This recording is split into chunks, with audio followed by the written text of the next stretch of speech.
There's a red Ferrari sitting in a garage in Pacific Heights, San Francisco. It has not moved in 11 years. Four of the most respected vintage car mechanics in the entire Bay Area have spent 6 weeks and $40,000 trying to bring it back to life. And it will not start.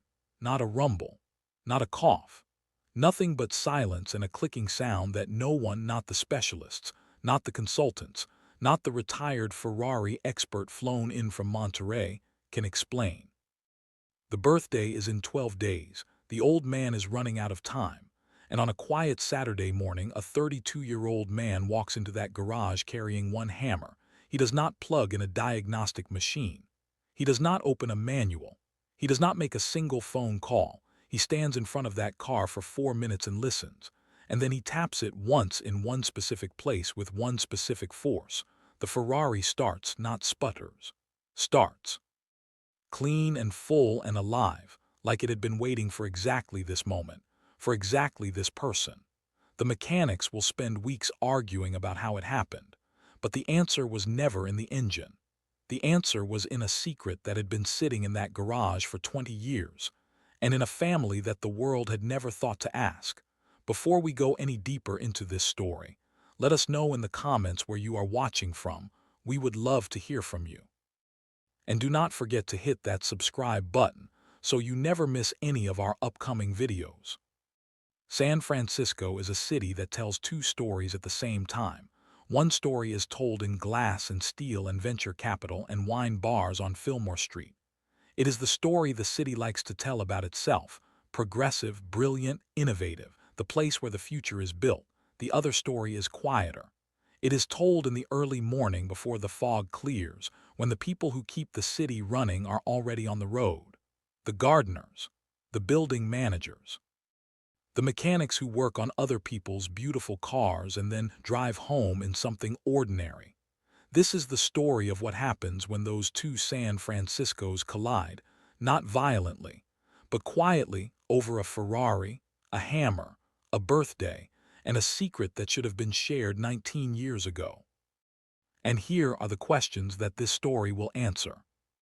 Why did four of the Bay Area's most certified, most experienced vintage car specialists fail to diagnose something that a 32-year-old man identified in 4 minutes? What was inside that engine that no one was supposed to know about? Who put it there? And why? What had Oberon Sully been carrying in silence for 19 years? And what finally made him speak? And why, when Eldrick Castellan heard the truth, did he do something that no one, not his lawyer, not his financial advisor, not his own family, had ever seen him do before? This is not a story about cars. This is not even really a story about money. This is a story about what we assume when we look at a person, what we miss, what gets buried under the weight of other people's expectations, and what happens sometimes quietly in a garage in Pacific Heights when buried things finally come to the surface. Stay with this story. It rewards patience, because the real twist is not what was inside the engine. The real twist is who had the answer all along, and why it took this long for anyone to ask. Let us go back, not to the day the Ferrari arrived in that garage, not to the day Marguerite Castellan died, further back than that. Back to the beginning where all of this was planted.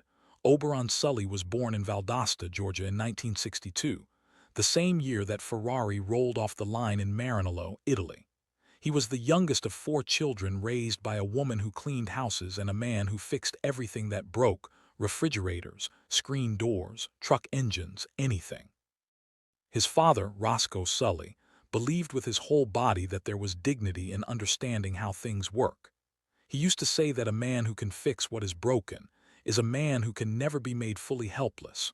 Oberon inherited that belief the way children inherit the color of their eyes without choosing it, without even noticing it until they are already grown. By the time he was 19, Oberon was working at a garage in Savannah. Not a prestigious place, a practical one, the kind that smells of oil and old rubber and the specific metallic sharpness of engines that have lived long lives. He was good, more than good. He had his father's hands, a patient, sure, the kind of hands that never rush a process, and he had something the older mechanics noticed and could not quite name: an attentiveness, A stillness when he worked, like he was listening to the machine as much as looking at it. He married a woman named Thessaly in 1985. She was a schoolteacher who read 2 books a week and laughed at her own jokes before she finished telling them, and Oberon loved her in the uncomplicated, solid way that some people are lucky enough to find. Cresswell was born in 1991. From the time he could walk, he was in the garage beside his father, handing over tools without being asked, watching with those attentive eyes that were so much like Oberon's it was sometimes startling. Then in 1999, the shop fire, a faulty electrical panel in the break room. 2 in the morning, no one inside. The building was completely destroyed. The owner, a man named Gareth Hollins who was 63 and had no insurance sufficient to rebuild, simply did not. He gave everyone their final check and went home to his sister's house in Macon. Oberon lost more than a job. He lost a community, a daily purpose, the place where he had spent 10 years of himself. He was 37 years old. Thessaly looked at him across the kitchen table one evening and said simply that perhaps it was a door closing so that another could open. She had a gift for framing tragedy in a way that made it seem less like ending. They moved to San Francisco in 2000. Oberon had a cousin there. The city was expensive and strange and beautiful in a way that felt slightly theatrical, like a movie set. Oberon tried to find automotive work, but the shops he could afford to buy into were already full, and the certification requirements in California were different from Georgia, and recertification cost money they did not have in the first quantity needed. He took a gardening job. Temporary, he told Thessaly, just to get on our feet. 19 years later, he was still gardening, not because he had given up, not because he had forgotten who he was, but because life, for people without capital, tends to solidify around necessity. The garden jobs became regular jobs. The regular jobs became a business, modest but stable. Cresswell went to school. Thessaly taught at an elementary school in the Sunset District. The temporary became the permanent. And the knowledge that Oberon Sully carried in his hands and in his mind, all those years of understanding engines, of hearing the particular language that machines speak when they are troubled, that knowledge went with him into the gardens. Untransferred, unused, invisible, this is important. Remember this. Now let us talk about Eldrick Castellan. Eldrick grew up in Nob Hill in a family that had been in San Francisco since the 1930s. His father had been a lawyer. His mother had been a woman of very firm opinions about how rooms should look and how people should conduct themselves at dinner. Eldrick had absorbed both of their qualities, the precise reasoning mind and the expectation that the world would present itself in orderly fashion. He was not a bad man. This needs to be said clearly, because the easiest version of this story would make him a villain, and he was not one. He was a man who had been shaped by a world that never required him to look very closely at the people who worked inside his life.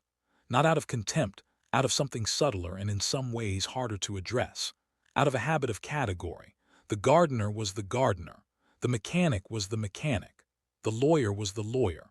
People occupied their roles the way furniture occupies rooms, and one did not generally ask the sofa about its inner life. Marguerite had been different. Marguerite Castellan had a gift for genuine curiosity about people, about the particular textures of other lives. She was the one who had learned that Oberon's son was studying engineering. She was the one who had, over cups of chamomile tea in the kitchen, heard Oberon speak about Georgia, about the shop, about what his father had taught him. She had been for 19 years the bridge between Eldrick's world and Oberon's. When she died, the bridge went with her. And what remained was 2 men, one old and grieving and armored in his habitual distance, one patient and dignified and invisible in the way that certain very capable people become invisible when the world stops expecting things from them. Living 4 days a week in the same property, as far from each other as 2 people can be while standing in the same garden. February 2023. The decision. Eldrick Castellan woke up one morning and lay in his bed for a long time, longer than usual. He was looking at the ceiling, but he was really looking at something else. He was looking at a granddaughter who was about to turn 30. He was looking at a memory of a woman in a yellow sundress at an auction in Marin County. He was looking at 11 years of a covered car in a garage. He got up, went downstairs, and called Hollenbach and Associates. The lead technician was a meticulous man named Prewitt Dance, who had worked on European vintage vehicles for 27 years and wore the quiet confidence of someone accustomed to being the smartest person in the room regarding his specific field. Prewitt walked through the garage, removed the cover from the Ferrari, and stood very still for a moment. What he said was professional and measured. What his face said was something closer to reverence. They began work the following week. Oberon watched them arrive each morning. He noticed things the way professionals always notice things about their former field without intending to. He noticed the brand of diagnostic equipment. He noticed which panel they opened first. He noticed on the fourth day that they had not opened the access panel on the lower right side of the engine compartment. He knew what was behind it. He had known for 20 years. He said nothing, not because he wanted the job to fail, not out of spite or strategy, but because he was the gardener, and no one had looked at him and seen anything other than a gardener, and 20 years of that particular invisibility creates its own kind of silence. A silence that is not chosen so much as accumulated, the way sediment accumulates layer by layer, year by year, until it becomes the ground itself. 6 weeks passed, $40,000, the finest vintage automotive mines in the Bay Area, and the Ferrari would not start. Prewitt Dance called Eldrick personally to deliver the news. His tone was controlled, but underneath it there was something unfamiliar to him, the discomfort of a man who does not have an answer. He said they had identified no definitive cause. He said the electrical fault was intermittent and defied consistent diagnosis. He said he would be refunding a portion of the labor cost. He did not say he was out of ideas, but the refund offer said it for him. Eldrick put the phone down and sat in his kitchen for a while. Vivian's birthday was in 12 days. Outside, through the kitchen window, he could see Oberon on his knees near the rose garden, doing something patient and precise with a pair of shears. It did not occur to Eldrick to go outside and talk to him. Now. Cresswell. Every Saturday, Cresswell brought his father coffee. He had started doing this when he was 22 years old and his mother was still alive and the Saturdays were full. He had continued after Thessaly passed, a quiet stroke 2 years prior that took her quickly, mercifully, the doctors said, though mercy did not make the absence any smaller. The Saturday coffee became, after Thessaly, the most important appointment of Cresswell's week. 2 men sitting on a garden wall talking around the things that mattered. On the Saturday 3 days after Hollenbach and Associates admitted defeat, Oberon mentioned the Ferrari, not the brass plate, not his history with the car. Just the fact of it that the mechanics had failed, that the old man was running out of time, that there was a birthday in 12 days and a granddaughter in Los Angeles. Cresswell listened the way he always listened, with a stillness that was distinctly his father's, a patience that felt almost physical, and then he said, "Can I see it?" Oberon was quiet for a moment, and then slowly, carefully, he began to tell his son what he had never told anyone, everything. The brass plate, the woman in the yellow sundress. What Marguerite had said, laughing, about resale value, why he had never told Eldrick, all of it. Cresswell listened without interrupting. He looked at his coffee, he looked at his father, he looked at the house. Then he picked up his coffee, stood up and said quietly, "I need to go in there." Oberon did not know how to arrange this. He was the gardener. He did not knock on Eldrick Castellan's door and say, "My son would like to look at your Ferrari." The invisible architecture of this city did not work that way, or at least 19 years of it had made Oberon believe it didn't. There were scripts for certain interactions, and the script for this one did not exist. Cresswell did not have his father's accumulated sediment. He was 32 years old. He ran his own business.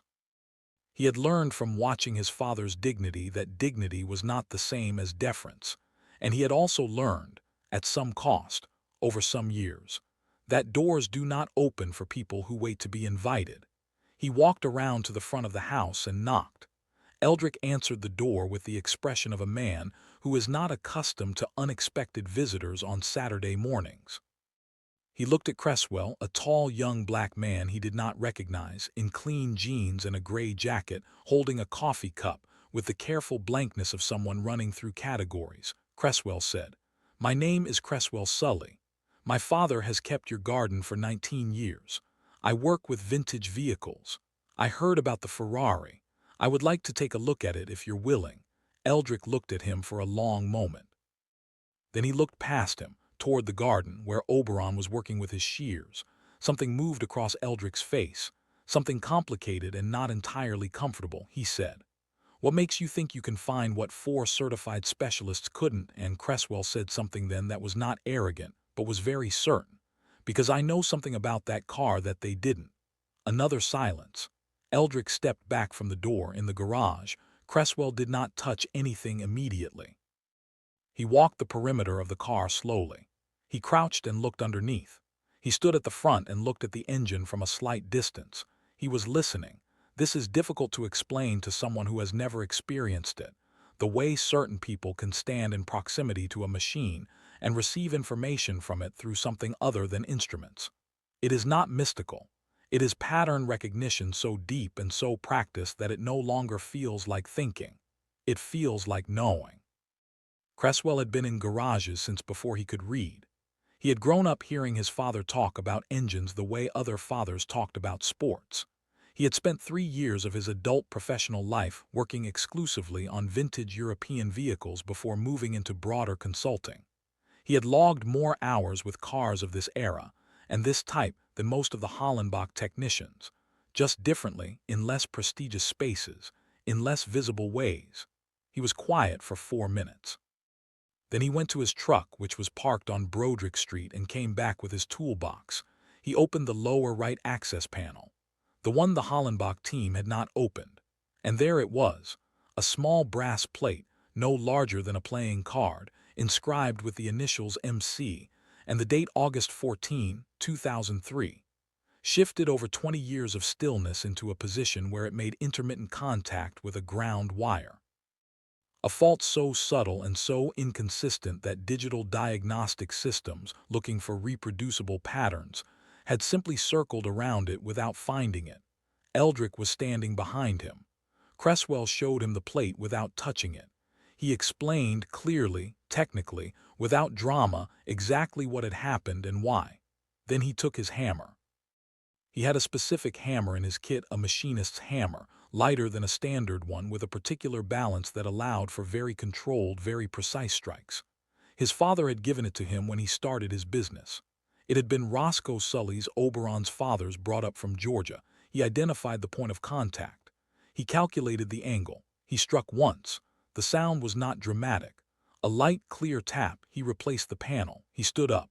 He said, "Try it now." Eldrick turned the key. The Ferrari started. The sound filled the garage like something that had been holding its breath for 11 years. Low and full and unmistakably alive. Eldrick Castellan did not move for a long time. If this story has your heart racing, drop the words "still here" in the comments. Let us see who is following all the way to the end. The car was running. And in that garage, with the engine turning over and the smell of something dormant coming back to life, Eldrick Castellan asked the question he should have asked years ago. He asked it not to Cresswell but to Oberon, who had come in from the garden and was standing near the side door with his hands at his sides and his face very still. He said, "You knew," not an accusation, a recognition, the tone of a man who has suddenly seen something that was always there. Oberon said, "Marguerite showed me," and then Oberon spoke, not in the measured, edited way that one speaks to an employer, in the full way. He told Eldrick about the brass plate and what Marguerite had said. He told him about the shop in Savannah, about Roscoe Sully and what he had taught his son about engines, about the certification he had held before the fire, about 19 years of gardening and what those 19 years contained. Eldrick listened. This is the moment that requires the most honesty to describe, because what happened to Eldrick Castellan in that garage, standing between a running Ferrari and a man he had employed for 19 years without ever really seeing, was not comfortable. It was not the tidy kind of revelation that arrives with a lesson neatly attached. It was the discomfort of a man confronting the distance between what he had assumed and what was true. He had assumed a gardener. He had been given a master mechanic. For 19 years, right there. And the question that followed that recognition, the question Eldrick was not quite able to ask aloud but which was visible on his face, was not about the car. It was about all the assumptions, all the categories, all the times he had looked at Oberon Sully and seen only what he expected to see. Cresswell watched his father speak. He had never heard Oberon tell this story in full before. He had known pieces of it, the fire, Savannah, the move to San Francisco, but not the accumulated weight of it. Not what it felt like to carry that knowledge in your hands through 19 years of other work, other people's roses and hedges and soil. When Oberon finished, the garage was quiet except for the engine idling. And then Eldrick said something that surprised everyone, including himself. He said, "What do you want?" Not in the transactional sense. Not offering money, though money would follow. He meant it more basically than that. He was asking a man he had never asked. "What do you want? Who are you? What did I miss?"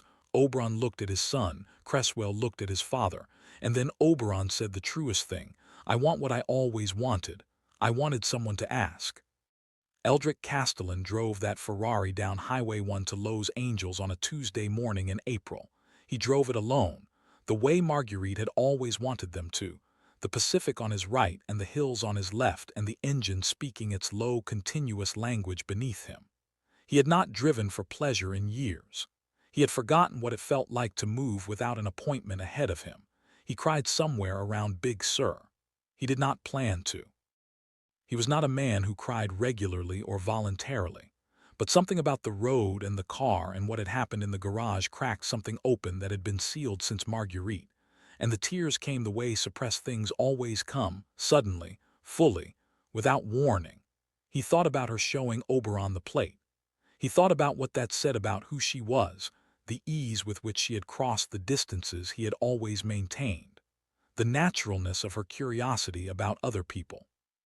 He had loved her for 38 years, and he was still, evidently, learning things from her. Vivian was standing in her driveway in Los Feliz when he pulled in. She put her hand over her mouth. She did not speak for a moment. And then she walked to the car and put her hands on the hood the way you put your hands on something you once believed was gone forever. Eldrick told her the whole story over dinner. All of it. The Hollenbach failure the Saturday morning, Cresswell's 4 minutes of listening, the hammer, the brass plate, what Marguerite had said about resale value, what Oberon had said about wanting someone to ask.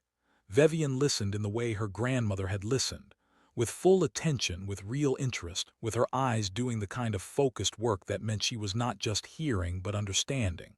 When Eldrick finished, she said, "What did you do, Grandpa?" After the garage, Eldrick was quiet for a moment. Then he said, "I made some calls Monday morning."